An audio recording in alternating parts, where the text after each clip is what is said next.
Hey everyone, welcome to the channel. In today's video, I will show you how to fix the issue if Face ID and passcode are missing from your iPhone settings. First, go to the Settings app and scroll down.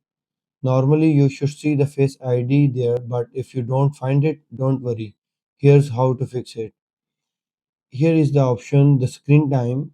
Go to the settings, scroll down and find the content and privacy restrictions. Open these settings and again scroll down.